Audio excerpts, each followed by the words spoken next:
Indonesia, jumpa kembali bersama saya Muhammad Gunan Abdillah di EZI TV. Kali ini kita akan membahas masalah darurat sektor informal. Di tengah pandemi COVID-19, stimulus ekonomi pemerintah hanya terbatas pada sektor-sektor formal saja, tanpa melihat sektor informal. Kali ini kita kedatangan dua tamu yang expert, yaitu Bapak Dadung Harstio, selaku eksponen Presidium Pemuda Indonesia, dan Bapak Bernard. Kita langsung saja ke Masda, kita panggil ya, Masda aja ya. Makasih.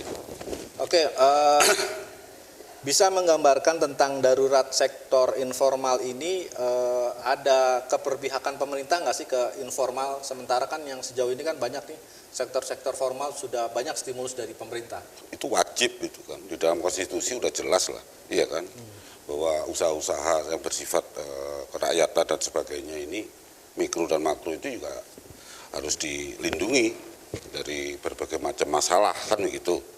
Terkait dengan COVID-19 ini suatu terpaan buat sektor informal khususnya, ya kan.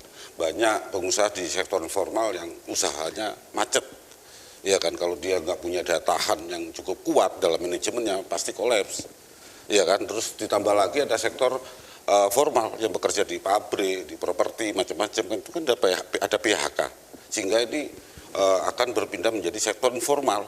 Nah, ini harus diperhatikan secara khusus oleh pemerintah bagaimana sektor informal ini tidak ikut ambruk dalam proses wabah corona ini.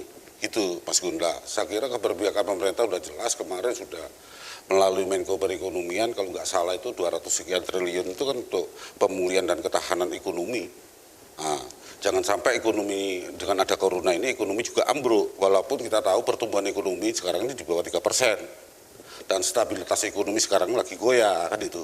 Tapi harus berbuat pemerintah dengan program-program strategis, dan saya kira anggaran sudah ada, bagaimana implementasi dan pelaksanaan di lapangan.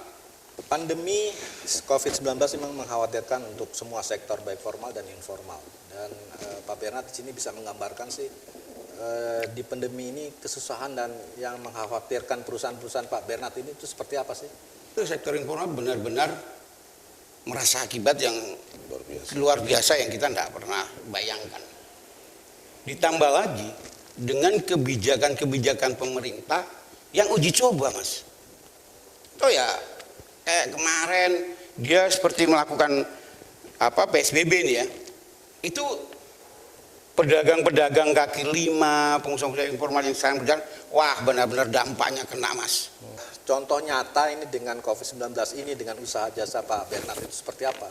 Contohnya seperti begini, selama ini sebelum ada COVID aja, untuk kerja tiap hari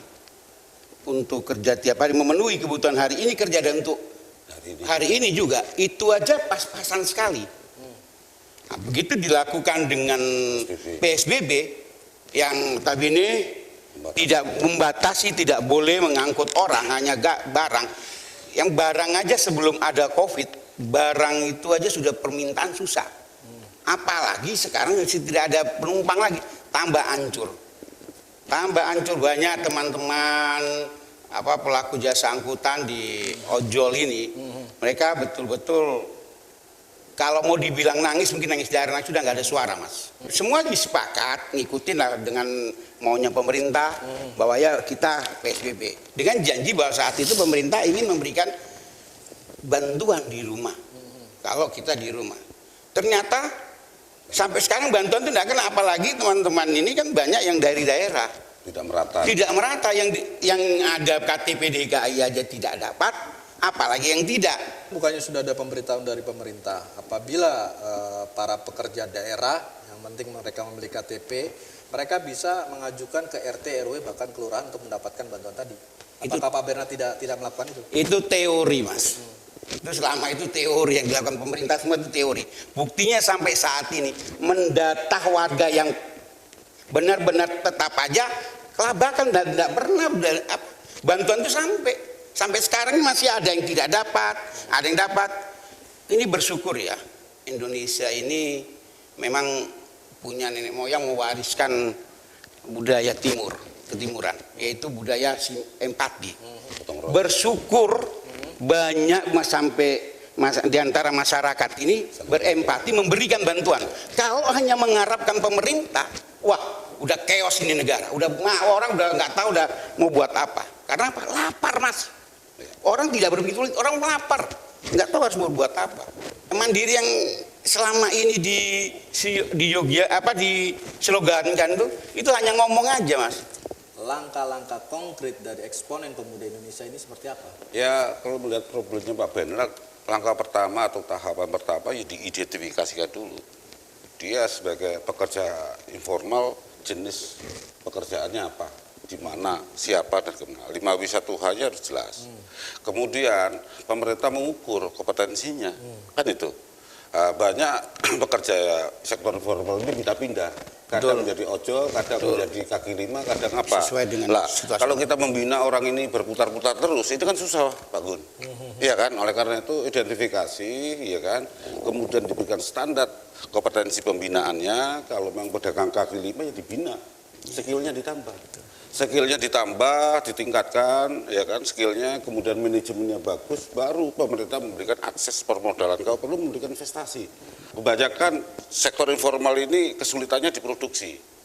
Semua kebanyakan distribusi. Betul sekali. Ya, produksi, contoh kentang jadi keripik, pisang jadi keripik. Ini sedikit, kebanyakan pisangnya jadi pisang. Nah, ini pengolahan produksi dan packing produksi ini harus ditingkatkan di teman-teman UMKM. Nah, ketika sudah bisa memproduksi, tugasnya pemerintah membeli dulu. Pada sekian waktu pembinaan itu dibeli dulu dan yang menjual pemerintah.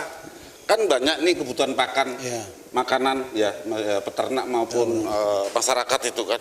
Nah, itu di packing ya sudah dimasukkan dalam program bantuan-bantuan yang dianukan oleh pemerintah, masuk di situ. Tapi menurut Masda udah ada nggak pemerintah melakukan hal tersebut? Karena kalau saya lihat data beberapa gubernur atau bupati di wilayah Sumatera dan Sulawesi, mereka membeli nih beras-beras dari petani langsung dibagikan untuk ada. Jadi di beberapa provinsi kota kabupaten ada, di Tegal juga melakukan itu. Ya kan, contoh kayak di Bekasi ini, kenapa sih banyak di Bekasi, kota Bekasi ya, itu jual telur harganya 20.000. Iya kan? 18.000 malah. Ya, 18.000 awalnya kan 20.000, iya kan. Nah, HPP-nya telur itu kalau yang saya tahu mulai pakan ternak macam-macam keluar itu di 14.500. 15.000? 14.500. 500 untuk transportnya lah dari Blitar ke Diri ke sini kan ya. Jadi kalau dijual 18.000 masih ada margin 4.000. Nah, selama ini kan telur masuk ke pasar. Nah, sekarang ini langsung ke kampung-kampung. Makanya di kampung-kampung di Bekasi kan banyak yang jual telur. Ya, awalnya 20.000. Ya. Nah, itu kan recovery. Nah, ini yang harusnya diberikan di kelompoknya teman-temannya Pak Bernard. Nah, termasuk ojol. Kenapa sih ojol ini tidak dijadikan relawannya COVID dalam mendistribusikan barang? Kan itu harusnya kan menjadi relawan. Ya kan, BBM-nya disubsidi, iya kan? Terus pengirimannya dalam satu hari 4 kali atau 5 kali atau berapa kali bisa diukur. Jadi standar minimum pendapatan itu dalam era COVID atau wabah COVID ini bisa mencukupi untuk kebutuhan keluarga. Hal-hal yang menyedihkan itu sudah banyak yang terjadi. Ada yang mati kelaparan, bahkan di Bekasi ada yang gantung diri, ojol. Nah, rasa keputusasaan selama 3 bulan ini, bagaimana sih menyikapi dan apa sih yang sehari-hari dilakukan Pak Bernard? Coba Mas bayangkan, ini ngangkut ke depan kita keluar, selain sudah keluar bensin, ya, income tidak dapat, sampai di rumah, itu ngelihat situasi kekurangan yang ya gimana, nggak miris Mas. Nah itu makanya sering nggak tahu harus berbuat apa. Sekarang ada beberapa teman yang sudah pulang nih, mau rencana mau pulang kampung karena tidak kuat lagi bayar kontrakan di rumah. Jangan kan kontrakan, untuk makan aja nggak bisa. Nah ini mau pulang, tahu-tahu kena lagi dengan aturan PSBB. Makanya saya bilang tadi awal, pemerintah ini terlalu cepat memberikan, nggak tahu saya kenapa kok diambil seperti itu. Di dalam mindset kawan-kawan ini kok kayaknya pemerintah ini tidak ada membelain kita gitu loh, membelain orang-orang kecil tidak ada. Ada kawan-kawan cerita ke Pak Bernard sampai menangis-nangis seperti itu mengenai. Waduh Mas, kalau mau dikumpulin mungkin di istana itu penuh, nanti liatin orang kalau ditaruh diundang sekali-sekali kayak Pak pemerintah itu mengundang mereka ojol untuk kumpul, mereka cerita mungkin setahun juga nggak habis itu. Belum sampai habis itu cerita sedih mereka, dan itu real. Pesan untuk pemerintah dari pekerja informal ini, apa yang diinginkan Pak Bernard sih sebenarnya mewakili kawan-kawan pekerja informal?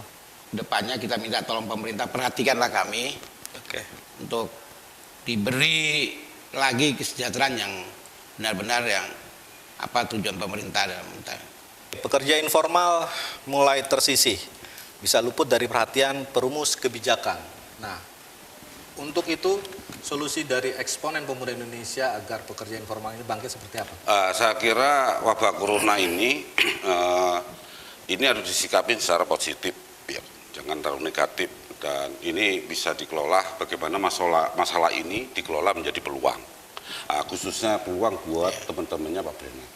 Ini harus dilakukan konsolidasi pekerja sektor informal, kemudian diberdayakan, diberikan akses permodalan, diberikan fasilitas-fasilitas itu. Tentu ini akan jadi persebaran UMKM, pekerja sektor informal yang besar.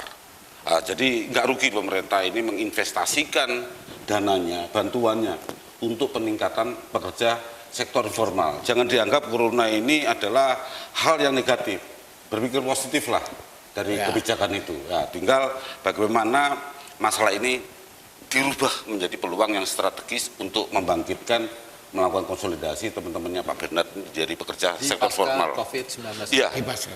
Terima kasih Masda dari Eksponen Pemuda Indonesia. Terima kasih juga untuk Pak Bernard. Sektor informasi diisi oleh kegiatan-kegiatan ekonomi yang sepenuhnya belum terjangkau oleh pengawasan maupun regulasi pemerintah, sehingga mereka hadir, hilang, dan hadir kembali karena alasan untuk bertahan hidup, bukan karena dukungan pemerintah. Cukup mengkhawatirkan jika sektor informal tetap tersisih di saat krisis COVID-19 mulai menggerogoti kehidupan mereka. Apalagi pekerja-pekerja formal yang kena PHK ikut tergabung dalam pekerja informal. Saya Muhammad Gunan Abdillah undur diri, salam Indonesia.